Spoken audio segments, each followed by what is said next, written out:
Hello and welcome back to DriveDriverDriven. I'm Humble and we're back again on the Blunicorn project.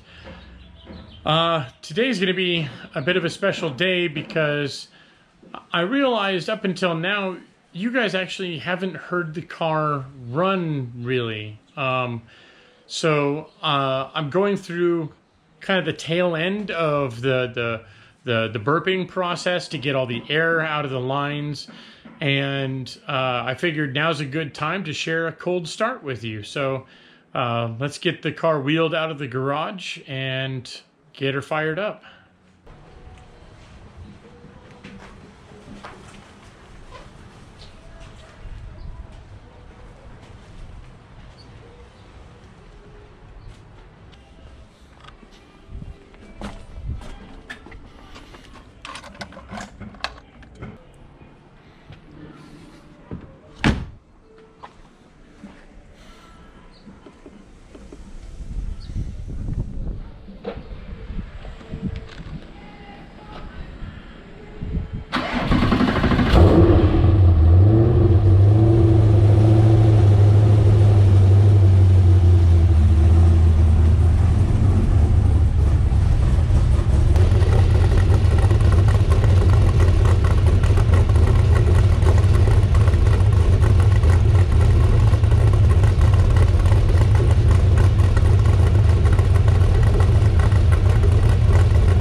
All right, it's been a couple days since that last clip, taking the car through a few more heat cycles.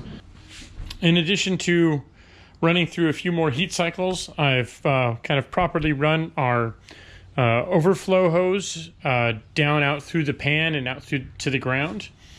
Waiting on a shipment which hopefully should arrive today, which will help address our breather issues on the engine, which is getting better, I guess, better venting and venting that's the correct size out from the valve covers over to our oil tank over here. So the new valve covers will have breathers that'll hook up to the dash 10 line, which is capped off here. And it'll come back up to the breather and again into the intake, and hopefully that'll address the last of the oil system issues. However, during the warm-ups and process, I did find a vacuum leak somewhere around this area. I was worried that the intake was warped from the fire, and I think that might be the case because it's I can't see where the leak is. I've tried to spray around and figure it out. It's somewhere around in this area, but it is after the butterfly. I could probably run it as is because we're not running a mass airflow sensor anymore. It's just based on vacuum, but I do need to get that fixed. But while I'm at it, I also need to move the airbox forward a little bit because we had some rubbing issues up here. So I need to pull the airbox off anyway. So the 4 dangerous words, while I'm at it, I'm going to reposition our airbox, see if I can figure out what's going on with our intake, which means pulling that all apart. And hopefully I can do so without opening up the fuel system. But I'm afraid that I'm going to spill fuel everywhere. So that's kind of next on the list. Something else I wanted to show you guys, I've been sort of working on literally in the background here, is the clamshells I moved inside. And I'm working on the heat shielding that goes in here, as well as getting our vents in place. All these pretty hexagon mesh grills that go into all the clamshells in lots of different spots in the RS. So you have these main vents. As I pointed out earlier, you had 6 of these vents on the GTR and the Evo, and now with the RS we have another pair down here. We have additionally these kind of NACA ducts, which also get their own little grills. And we have these grills here down in the sides. And Ultima provides all these kind of pressed mesh. So they're all contoured already. And you're going to have to bend the edges a little bit just so they'll sit closer to the clamshell. And you'll use the Worth bond-in seal that ships with your kit. And what I do is I just squirt a whole bunch in there and then come back with a second pass and smooth it over with my finger just to make sure it's fully encapsulated the grill so it'll hold it really well. Something I didn't do a great job of my first time around on the Evo, and I had a couple of these grills pop out. So on this time around, I made sure that I had a good kind of coating on everything. And so these were all done up a day or two ago. So all of the bond-in seal has now cured. And it, you know, just with a quick smooth of the finger, it comes out pretty good. The trick to this is, as you can see back here, we have some paint sticks. And you can just basically find these at any hardware store, Home Depot, Lowe's, whatever. In the paint area, you just ask for a bunch of paint stirrers. And you tape them to the clamshell like this. This is just to hold them in place temporarily. And then before you put any of this sealant down, you're going to come and you're going to zip tie this grill to that paint stick. Just send a zip tie through and then zip it down so it holds it firmly in place. And then once it's set, you can make sure that, you know, all your edges are bent down and as close to or touching the clamshell as you can. Then you apply your sealant and smooth it over with your finger, etc., and you let it set overnight. And then once everything's cured up, you can come back, cut your zip ties, pull your paint sticks, and everything will be set and ready to go. For these little ones, it's a little bit more difficult. So what I did was I put some of the bond-in seal down first, and then you press the grill into it, and then come back, apply more bond-in seal, and then smooth it out with your finger. It held it in place fairly well. Same for this area. It's kind of a tricky area to try and support from behind. So I put some down first, applied the grill, and then went through and applied the rest. And that seems to have worked really, really well.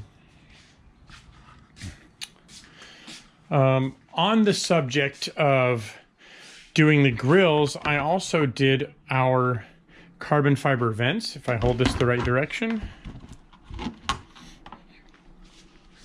So you can see the good background there. All the mesh inserts sit there nice. And if you look at the flip side, same thing applies. So these mesh you have to cut down. They look kind of like this basically, and then you have to trim them to fit. And once you trim them to fit, basically I did one of these panels at a time. So trim down the mesh, apply your bond-in seal, smooth it out with your finger, and then just let it set overnight, and it'll cure up, and you don't have to worry about these kind of coming through or any rocks or debris coming through these vents at all. There's more of this mesh grill. This is for the front radiator area. I still have one more of these to do, which is what these guys are from. And we're kind of down into the nitty gritty for parts to put on the Ultima now. These will need just a little bit of trimming just to get the edges back to fit in the openings. I still have to put on our rear diffuser. But then basically our clamshells are ready to go, and they will be finalized. The last job to do on the clamshells is, of course, our latching hardware. and that's going to be putting the arrow catches in place on the front and rear clamshells. And then the clamshells are done. Well, and then at that point, the car is basically done. As far as the RS as it sits, as I've mentioned before, I still got to do the brakes and whatnot. And these are projects for this weekend, probably the next video coming up. I need to make that plate look pretty. I've gone through and done a lot of software fixes. And that's probably something I'm going to revisit, is setting alarms and setting up the power distribution system, and some of the CAN communications between all the systems. Some of it worked like I hoped, and others have not. So I was able to get a brake pressure signal out of our AIM system and export that to our PDM, so that when I hit the brakes and there's more than 10 psi of pressure in the lines, it will light up the brake lights. I haven't quite got it to the next step, which is if there's more than X amount of pressure, it'll flash the rain light. Mostly because there's a bit of an offset error that I'm trying to deal with, whereas normally our brakes in the brake sensor, with no pressure in the system, it'll show up with a negative value. These two values here are our front and rear brake pressures, and right now you see it's, there's no brakes on or anything, and it reads with a negative value. So watching these two numbers here, if I push on our brakes, we get a positive value, and if I release, you'll see they both go negative briefly. And if I play with it, sometimes they'll both come with higher negative values. But that's an issue, because if the PDM is seeing a negative value, it flips back over to full value. So instead of going 0, the way the CAN works is it flips back around to 255, or however many bits that number has. So it doesn't have the ability to go negative. And what that means is our brakes are basically saying that they're on all the time, or they're at maximum pressure when there's a negative value. So I believe there's an offset you can put in, and which will prevent that from happening, but I still need to figure that out. So I think that's a good place to call it for this video. Next up, I think we're going to do get on the brakes, swap out our master cylinders, which are sitting on a shelf, and as soon as my other parts arrive, maybe get cracking on the intake and those valve covers as well. So thanks again for watching, and I'll see you guys next time.